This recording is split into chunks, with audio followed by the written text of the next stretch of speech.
అంటే మరి మానవులు ఎలాంటి వాళ్ళు అంటే యేసుప్రభు వారు అంటారు, మీరు చెడ్డవారు అని రాయబడింది. మీరు చెడ్డవారై ఉండి మీ పిల్లలకు మంచి ఈవుల నెరిగి ఉండగా.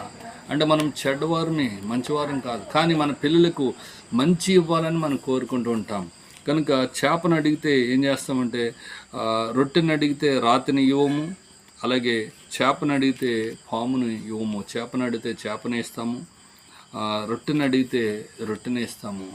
మరి ఈ మంచితనము ఎలాగొచ్చిందంటే అది దేవుని దగ్గర నుంచి మనం పొందుకున్నటువంటి వారు ఉన్నాం. ఎందుకంటే మనము దేవుని యొక్క ఆ స్వరూపములు, అంటే దేవుని యొక్క ప్రతిరూపముగా దేవుడు మనల్ని సృజించినాడు. కనుకనే మరి మొదటి మనుషులు ఆదాము అవ్వలను మనం చూసినప్పుడు వాళ్ళు దేవుని యొక్క మహిమ చేత వారు నింపబడినటువంటి వారు ఉన్నారు. దేవుని యొక్క ప్రభావం చేత వారు నింపబడినటువంటి వారు ఉన్నారు.